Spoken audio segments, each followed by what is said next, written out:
श्रीमते रामानुजाय नमः।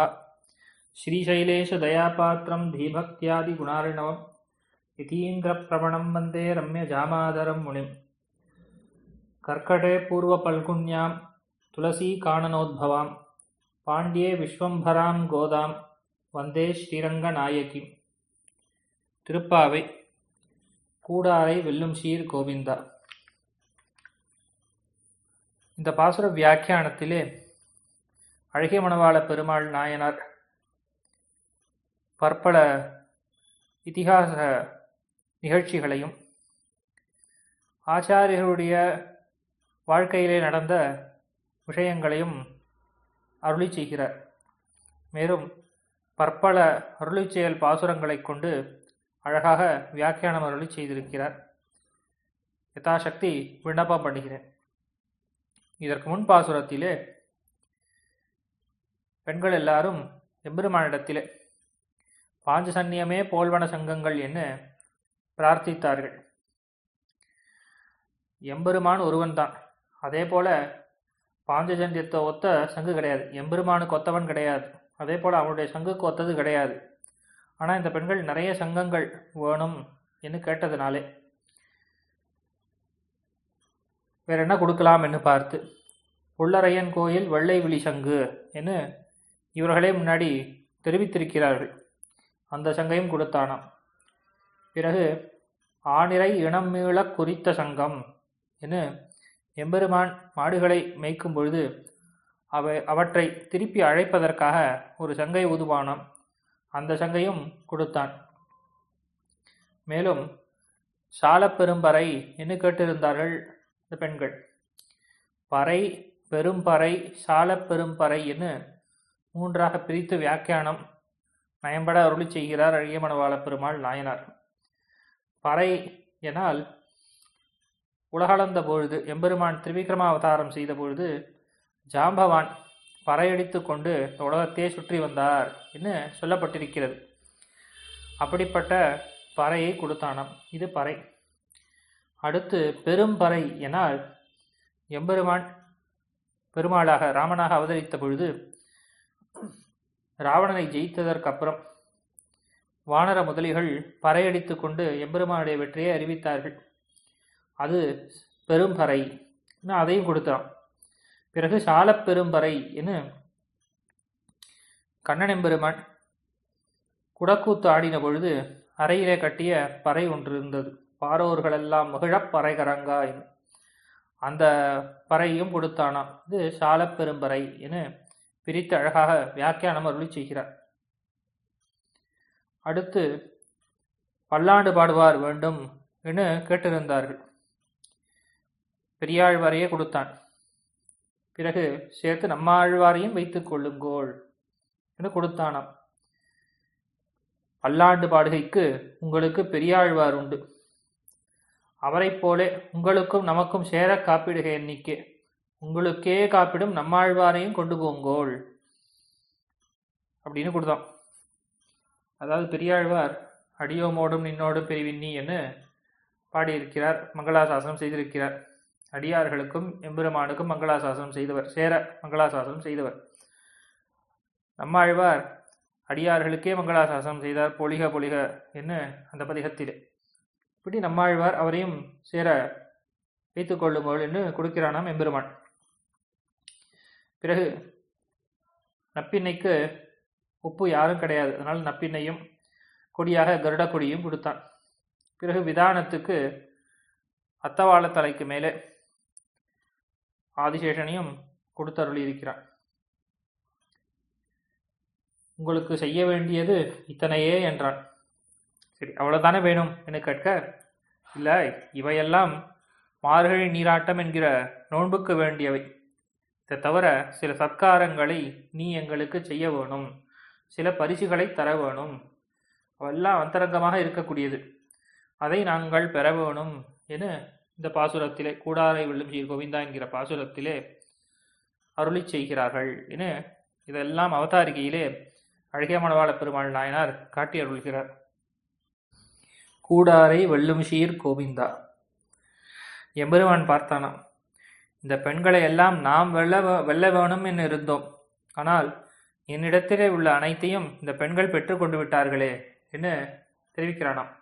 பெண்கள் நம்மை எளிவரும் இயல்பினன் என்று அழகிதாக அறிந்து கொண்டீகோள் எங்கனே, அபேட்சித்தது தருகிறோம் என்கிற அளவை கொண்டு நம்மையும் நம்முடைய சர்வஸ்வத்தையும் உங்களதாக்கிக் கொண்டு உங்களை வெல்லவிருந்த நம்மை தோற்பித்து கொண்டீகோள் எங்களே.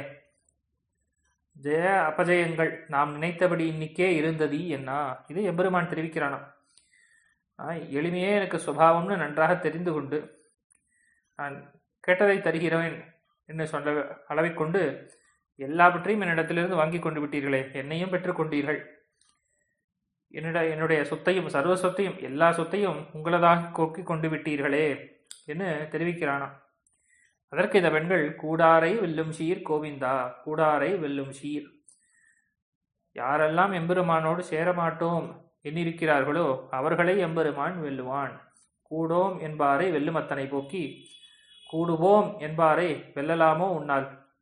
யாரெல்லாம் கூடோம் கூட மாட்டோம் என்று சொல்கிறார்களோ அவர்களை நீ ஜெயிக்கலாம். உன்னோடு சேருவோம் என்பவரை உன்னாலே ஜெயிக்க முடியுமா? அதற்கு இதிகாசத்திலிருந்து சில நிகழ்ச்சிகளை மேற்கோளாக எடுத்து அருளி செய்கிறார். பரசுராம ஆழ்வான் 21 படிகால் க்ஷத்திரியை வென்ற எனக்கு ஒரு க்ஷத்திரிய புத்திரன் இதிரோ என்று பெருமாளை வெல்ல நினைத்து வந்து. பரசுராமன் 21 தலைமுறை க்ஷத்திரியர்களை கொண்டவர். அதனாலே ஒரு க்ஷத்திரிய புத்திரன் பெருமாள், அவன் எனக்கு நிகராக ஆவானோ என்று பார்த்து எதிரா என்று வந்தாராம். தன் கையில் வில்லை அவர் கையிலே கொடுத்து, தன் கையில் இருக்கக்கூடிய விஷ்ணு தனுஷ் அதை பெருமாள் கையிலே கொடுக்கிறார். கொடுத்து நான் பிராமணன் என்று நமஸ்கரித்து போனான். என் வில் வழிகண்டு போவென்னு எதிர்வந்தான், தன் வில்லினோடும் தவத்தை எதிர்வாங்கி என்று அந்த வில்லோடு சேர்ந்து அவருடைய தவத்தையும் வாங்கினான் எம்பெருமான் சொல்லப்படுகிறது. இப்படி நான் பிராமணன் என்று நமஸ்கரித்து போனான், என்னோட விட்டுவிடு என நான் தபஸை மட்டும் கொடுத்து விட்டு மீண்டு சென்று விட்டார் பரசுராம ஆழ்வான். இங்கே ரசமாக அருளி செய்கிறார் நாயனார். வில்லோடே நமஸ்கரித்தானாகில் இவராயித்து தோற்பது என்ன. ஒருவேளை வில்லோடையே நமஸ்கரித்திருந்தால் பரசுராம ஆழ்வான் பெருமாள் தோத்திருப்பார் என்ன. அடுத்து இன்னொரு நிகழ்ச்சி. ராவணன் இந்திராதிகளை வென்ற எனக்கு ஒரு மனுஷன் எதிரோ என்று இருக்க. இந்திரன் முதலான தேவர்களையே வென்றவன் எனக்கு ஒரு மனிதன் சமானமாக இருக்க முடியுமா என்று ராவணன் நினைத்து கொண்டிருந்தானாம். அப்பொழுது பெருமாள் திருவடியை இட்டும் அங்கதனை இட்டும் பின்பு வில் புகட்ட வளவில் இன்று போய் நாளை வா என்றும் இத்தனையும் சொன்ன விடத்திலே வனங்களில் அரக்கனான பின்பு ஆந்தனையும் பார்த்தோம் என் செய்வோம் என்றாயித்து கொன்றது. அதாவது ராவணனை எப்படியாவது திருத்த வேணும், சேர்த்து கொள்ள வேணும் என்று பார்த்தார். முதல்ல திருவடியை அனுப்பினார், பிறகு அங்கதனை தூதனுப்பினார். சண்டை நடந்த பொழுது கூட வில்லை புகட்ட வளவிலே ராவணனுக்கும் பெருமாளுக்கும் யுத்தம். இப்போ கையில் வில் இருக்கிறது, பெருமாள் அடித்து கொண்டே இருக்கிறார். அதை பார்த்து தன்னுடைய வில்லையும் கைவிட்டான். சச்சால சாபஞ்ச முமோச்ச வீரஹா என்று ஸ்லோகம். இந்த ஸ்லோகத்துடைய அர்த்தங்களை எல்லாம் பொதிந்து கொண்ட மாதிரி வியாக்கியானம் அருளி செய்கிறார். ஆனால் ஸ்லோகத்தையே இங்கே எடுத்த அளவில்லை. இது நாயனாருடைய தனித்தன்மை. இப்படி பல இடங்களிலே காணலாம். ஒரு ஸ்லோகத்தின் அர்த்தத்தை மனசுக்குள்ளே வைத்துக்கொண்டு அந்த அர்த்தத்தை மட்டும் அருளி செய்வது என்பது. இப்படி வில்லையும் கைவிட்ட உடனே எம்பெருமான் இன்று போய் நாளை வா என்று அனுப்பினான். அப்படி அடுத்த நாள் வணங்கி வந்திருந்தால் பெருமாள் தோற்றிருப்பர். ஆனால் வனங்களில் அரக்கனான பின்பு ஆந்தனையும் பார்த்தோம். பெருமாள் நினைக்கிறாராம், எவ்வளவோ செய்து பார்த்தோம், இனிமே என்ன செய்வது என்றாயித்து கொன்றது, வேறு வழியே இல்லை என்று கொன்றார். பின்னை வில் எடுத்திலனாகில் அடுத்த நாள் வில்லை ஏந்தி கொண்டு ராவணன் வரவில்லை என்னால் பெருமாளை வென்றானாய் விடும். பெருமாளை ராவணன் வென்றிருப்பான்னு காட்டுகிறார். இதற்கு முன்னாடி வில்லை புகட்டார் கொடுத்து விட்டார் பரசுராமன், அதனாலே தோற்றார் என்ன இருக்கிறது. இங்கே வில்லோடே வந்தான் ராவணன், அதனாலே தோத்தான் என ரசமாக இந்த 2 நிகழ்ச்சிகளை சேரப்பிடித்து காட்டுகிறார் அழகிமணவாள பெருமாள் நாயனார்.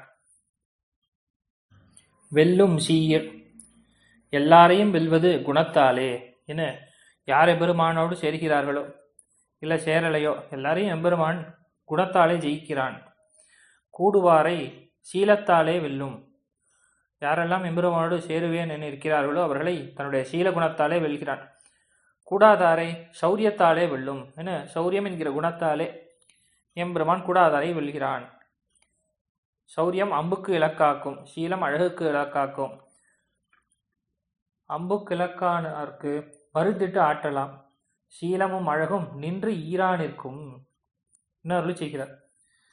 ஒருவேளை அம்புனா அது இந்த உடம்பத்தான் கொள்ளும், ஆனால் இது மருந்திட்டு ஆற்ற முடியாதபடியாக இருக்குமாம்.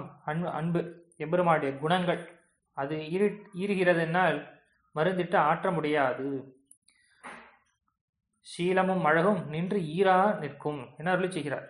சீலத்துக்கு ஆட்பட்டவர் நம்மாழ்வார், அழகுக்கு ஆட்பட்டவர் திருமங்கை ஆழ்வார். அம்பு தோல்புறையே போம், அழகு உயிர்கொலையாக்கும் என அருள் செய்கிறார். ஒரு அம்பு உடம்பத்தான் போக்கும், அழகானது உயிரையே கொள்ளும் என காட்டுகிறார். அதற்கு பாசுரங்கள் ஈர்கின்ற குணங்கள் என்னும் தாமரை கண்கள் கொண்டு ஈர்தியாலோ என இந்த பாசுரங்களை மேற்கோளாக அருளி செய்கிறார். அடுத்து கோவிந்தா என கூடுவோம் அல்லோம் என்கிற அபிசந்தி இல்லாத மாத்திரத்திலே கூடுவோம் என்ன அறியாதாரையும் ரட்சிக்கும் அவனோ. பசுக்களை மேய்ப்பவண்ணு கோவிந்தா என்கிற சப்தத்துக்கு அர்த்தம். ஆக இந்த பசுக்கள் எல்லாம் எம்பெருமானை பார்த்து நீ என்னை காப்பாற்று என்று சொன்னதா ஒன்றும் சொல்லவில்லை. ஆனால் கூடுவோம் அல்லோம், உன்னோடு சேரமாட்டோம் என்று சொல்லவில்லை, அது நினைக்கவில்லை. அதையே கொண்டு இந்த பசுக்களையும் எம்பெருமான் ரட்சிக்கிறவன். மேலும் உன் தன்னை பாடி இரண்யபுரம் போலே, இவன் பேர் சொல்ல ஒட்டுவார் இல்லை போலே காணும் பண்டு. முன்னாடி எம்பெருமானுடைய பெயரை கூட சொல்ல விடவில்லை தாய் தந்தையர். அனந்தரத்திலே இவர்கள் கோபிப்பார்கள் என்று தவிர்ந்த இழவெல்லாம் சந்நிதியிலே பாடப்பெருகையாலே தீரப்பெற்றது. இன்னும் இப்படி எம்பெருமானுடைய பெயரை சொல்லாததினாலே எவ்வளவு கட்டப்பட்டிருப்பார்கள் இந்த பெண்கள். அதெல்லாம் தீரும்படியாக எம்பெருமானுடைய சந்நிதியிலேயே பாடப்பெறுகிறார்கள். உந்தன்னை பாடி, வகுத்த சுவாமியாக இருக்கக்கூடியவன் எம்பெருமான், அவனுடைய பெயரை ஸ்வயம் பிரயோஜனமாக பாடப்பெறுகிறார்கள். வாயினால் பாடி என ஆரம்பத்திலே தெரிவித்தார்கள். பிறகு உன்னை பாடி, உன் தன்னை பாடி, உன்னை பாடி என்று சொல்லாமல் உன் தன்னை பாடி என்று தெரிவிக்கிறார்கள். அதாவது அத்தலை இத்தலையாவதே. வீட்டிலே நம்பிள்ளை பல இடங்களிலே இப்படி அருள் செய்கிறார், அத்தலை இத்தலையாவதே என்று. நாயகியை நாயகன் பாட வேண்டும், ஆனால் இங்கே அது மாறி நடக்கிறது, அத்தலை இத்தலையாவதே என்று. அதாவது பெருமாள் செய்ய வேண்டிய பணியை இந்த பெண்கள் செய்கிறார்கள். பொதுவாக இந்த நாயகியை ஈர்ப்பதற்காக எம்பெருமான் கோவிந்தன் குழல் கொடு ஊதின போது என வசப்படுத்துவானாம் எம்பெருமான். இப்படி புல்லாங்குழலை ஊதி பெண்களை வசப்படுத்துகிறான். கேயத் தீங்குழல் ஊதித்தும் என்ன இப்படியெல்லாம் திருப்புல்லாங்குழல் வாசித்து இவர்களை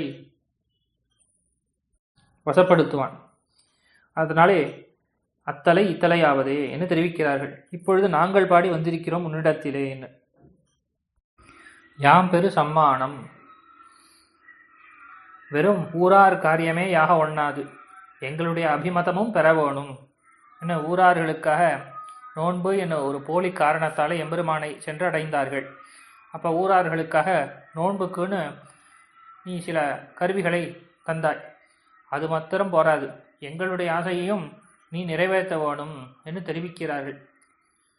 ஆத்வாரம் என்ன தொடர்ந்தேத்தின பிராட்டிக்கு தன் தோளின் மாலையை வாங்கியிட்டு காலை பிடித்து நில் என்றபோது என்று போன சத்காரமிரே இவர்களுக்கு பண்ண புகுகிறது என்று அருள் செய்கிறார்.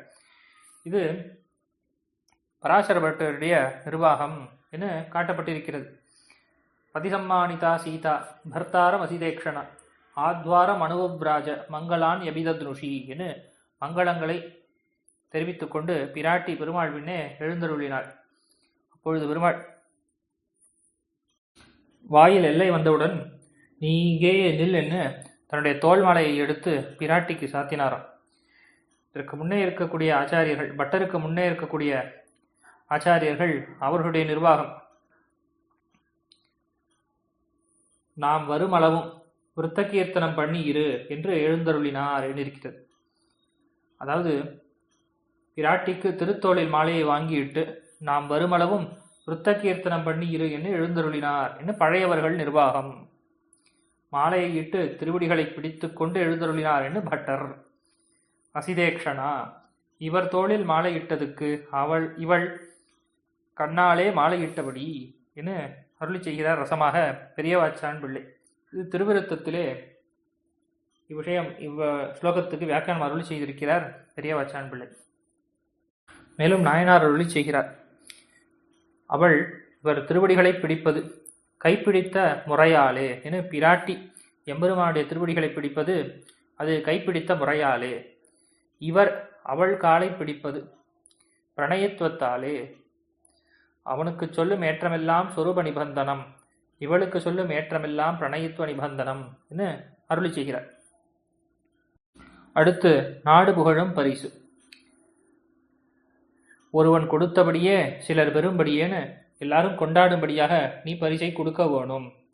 எப்படிப்பட்ட பரிசு என்னால், கிருஷ்ணனும் ஸ்ரீ சத்யபாமி பிராட்டியும் அர்ஜுனனும் திரௌபதியுமாக ஒரே இடத்திலே சயனித்துக் கொண்டிருக்கிறார்கள். அப்பொழுது சஞ்சயன் வருகிறான் என்று தெரிவித்தார்கள். அப்பொழுது எம்பெருமான் தெரிவித்தானாம், இந்த இருப்பு கண்டால் சஞ்சயனுக்கு மிகவும் உகப்பாக இருக்கும். அதே போல உகவாதார் மண்ணுண்ணும்படியா இருக்குமா. அதாவது உகப்பவன் சஞ்சயன், உகவாதார் என்பவன் துரியோதனன். ஆக சஞ்சயன் பார்த்தா சந்தோஷப்படுவான். இந்த இருப்பை பார்த்து துரியோதன இடத்திலே சொல்லுவான், அவன் உகவாதவன், அவனெல்லாம் மண்ணுண்ணும்படியாக இருக்கும் இந்த இருப்பு என்று உள்ளே புகர விடுங்கோள் என்று பெருமாள் தெரிவித்தாராம். அவனும் புகுந்து கண்டு அப்படியே போய் துரியோதனனுக்கு, கெடுவாய், அவர்கள் இருப்பு கண்டேனுக்கு உன் காரியம் கெட்டதுகிடாய் என்றானிரே. நீ யுத்தத்துக்கு போறேன்னு போறையே, அர்ஜுனனும் கண்ணனுக்கும் எவ்வளவு நட்பு இருக்கு தெரியுமா, அதனால நீ இப்பொழுதே கெட்டாய் என்று தெரிவிக்கிறான். கெடுவாய், அவர்கள் இருப்பு கண்டேனுக்கு உன் காரியம் கெட்டதுகிடாய் என்று. ஸ்ரீராமாயணத்திலையும் சுகசாரணர்கள் சென்று ராவணனுக்கு அவருடைய ஓலக்கத்தில் மதிப்பும் அவருடைய வீரப்பாடும் கண்டோமுக்கு உனக்கு ஒரு குடியிருப்பு தேடிக்கொள்ள வேண்டியிருந்தது. உற்று மாறாதே நித்தியமாய் நடக்கிற ஐஸ்வர்யத்தை உடையராய் உனக்கு வரம் தந்து உன் கையாலே தகர்ப்புண் உண்பவர்களை போல நீக்கே. உனக்கு முடி தந்தாருக்கு முடி கொடுத்த ராஜா உன் தம்பிக்கு லங்கையை கொடுத்தான், வானரங்களும் ஆர்த்து கொண்டது என்று சொன்னார்களே என ராவணன் சில ஒற்றர்களை அனுப்புகிறான். சுகசாரணர்களை அனுப்பி பெருமாளுடைய பலம் என்ன, சைன்யத்தினுடைய பலம் என்ன என்று தெரிந்து கொள்வதற்காக அனுப்பினானாம். அப்பொழுது எம்பெருமானையும் இளைய பெருமாளையும் வானர முதலிகள் இந்த கடற்கரையில காத்து கொண்டு கிடந்தார்கள். சிறிது நேரம் கழித்து அவர்களெல்லாம் உறங்கிவிட எம்பெருமானும் இளைய பெருமாளுமாக வில்லை கையிலே ஏந்தி கொண்டு அவர்கள் அனைவரையும் ரட்சித்தான் என்று பார்த்தார். மேலும் இங்கிருந்து கொண்டே விபீஷணாழ்வானுக்கு லங்கைக்கு பட்டாபிஷேகம் செய்திருக்கிறான். இது ராவணன் உயிரோடு இருக்கும் பொழுதே செய்தாராம். இதை பார்த்து தெரிவித்தானாம், இப்படி உனக்கு யாரெல்லாம் முடி கொடுத்தார்களோ அவர்களுக்கெல்லாம் ராஜாவாக இருக்கக்கூடியவன் இவன், உன் தம்பிக்கு லங்கையை கொடுத்தான் என்று சொல்லி எப்படி சஞ்சயனுக்கு எம்பெருமான் தன்னுடைய இருப்பை காட்டினானோ, எப்படி சுகசாரணர்களுக்கு இருப்பை காட்டினானோ, இதுதான் நாடு புகழும் பரிசு. அப்படிப்பட்ட பரிசை நீ எங்களுக்கு அருள வேணும் என்று தெரிவிக்கிறார்கள். பால் சோறு மூட நெய் பெய்து என எவ்வாறு சமைக்க வேணும் என்று அருளி செய்கிறார். நெய்யுண்ணோம் பாலுண்ணோம் என்கிற விரதங்கள் சமாபித்து முன்னாடி எம்பெருமானை காண்பதற்கு முன்னாடி நெய் சாப்பிட மாட்டோம், பால் சாப்பிட மாட்டோம் என்று தெரிவித்தார்கள். இப்பொழுது அதெல்லாம் முடிந்தது. தவிர்த்து இவர்கள் தவிர்கையாலே இதெல்லாம் இத்தனை நாள் சாப்பிடாததுனால நிறைய ஊரில் பாலும் நெய்யுமாக இருக்கான். அதனால் அதையெல்லாம் வீணடிக்கக்கூடாது. அதனால் நீரிலே ஆகாதே, நீரில் சமைக்காமல் பாலிலே ஆக்கி பாலையே விட்டு அதில் நெய்யை நிரம்ப விட்டு நெய் இடையிலே சோறுண்டோ என்று தடவி எடுக்க வேண்டும்படி இருக்கை. தடவி பார்க்கணுமா, நெய்க்குள்ள சோறு எங்காவது இருக்கா அப்படின்னு தேடும்படியாக அவ்வளவு நெய்யை இட வேண்டும். இன்னும் முழங்கை வழிவாரா. கிருஷ்ணன் சந்நிதியில் திருப்தைகளாயிருப்பவர்களுக்கு உள்ளு தொங்குகிறதன்னே கைவழியே வழியா. இன்னும் கண்ணனும் இந்த பெண்களுமாக பார்த்து கொண்டிருக்கிறார்கள். அந்த நெய்யானது முழங்கை வழியே வழிகின்றது. எம்பெருமானை பார்த்தே திருப்தைகளாக இருக்கக்கூடியவர்கள் அவர்கள் ஏதாவது சாப்பிடப் போகிறார்களா உள்ளே செல்வதற்கு என கைவழியே தான் வழியும். ஆக இந்த 2 பாட்டாலும் மாலே கூடாரை சாமியாபத்தியும் குணானுபவம் என்கிற 2 அர்த்தமும் சொல்லப்பட்டது என்று காட்டியிருக்கிறார். இங்கிருந்து விரஜா நதி ஸ்நானம் செய்து போகக்கூடிய முக்தாத்மாவுக்கு என்னென்ன சத்காரங்கள் கிடைக்கின்றன அவைகளை ஆண்டாள் நாயச்சியார் அருளி செய்கிறாள். விரஜா ஸ்நானத்திலே உத்யுக்தனாய் போரும் அவனுக்கு காலங்கள் வளம்புரிகள் தூரிய கோஷம் ஆண்மீன்கள் வானகம் என்கிற மங்களாசாசனம் நிறைகுட விளக்கம் கொடியணி நெடுமதில் என்னும்படி கட்டின கொடியும் மேல் கட்டியுமாய் ஆதிவாகிகர் தொடக்கமானவர்கள் சத்கரித்து போய் இவள் பிரார்த்தித்த அனைத்துமே இங்கே வருகிறது. அதாவது காலங்கள் வளம்புரி என்று சங்கத்தினுடைய ஓசை, அடுத்து தூரிய கோஷம், அதே போல ஆண்மீன்கள் வானகம் என்று மங்களாசாசனம் பண்ணுகிறார்கள் அங்கே தேவர்கள் நித்தியசூரிகள். ஆண்மீன்கள் வானகம் என்று மங்களாசாசனம், நிறைகுட விளக்கம் என்று விளக்கு, கொடியணி நெடுமதில் என்று கொடி, இதெல்லாம் பிரார்த்தித்தார்களே அதெல்லாம் அங்கே கிடைக்கிறது அந்த முக்த ஜீவனுக்கு. இன்னும் கட்டின கொடியும் மேல் கட்டியுமாய் ஆதிவாகிகர் தொடக்கமானவர்கள் சத்கரிக்க போய் விரஜா ஸ்நானம் பண்ணின அனந்தரம் இந்த பாசுரத்திலே சொல்லப்பட்டது. ஸ்ரீ வைகுண்டநாதனை ஒப்பிக்க கடவராயிருக்கும் திவ்ய அப்சரசுக்கள் பலஹஸ்தைகளுமாய் வாசோஹஸ்தைகளுமாய் வந்து கையிலே சூர்ணங்களை எல்லாம் எடுத்துக்கொண்டு வருகிறார்கள். பிரம்மாலங்காரத்தை பண்ணுகிறார்கள் இந்த முக்த ஜீவனுக்கு.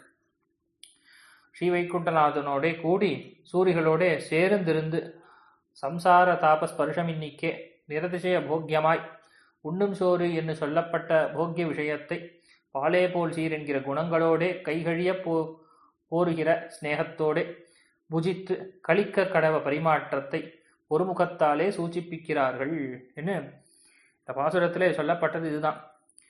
இங்கே அலங்காரத்துக்காக சூடகமே தோல்விளையே தோடைய செவிப்புவே என்று கேட்கிறார்களே, இதெல்லாம் பிரம்மாலங்காரத்தை சூச்சிப்பிக்கிறது.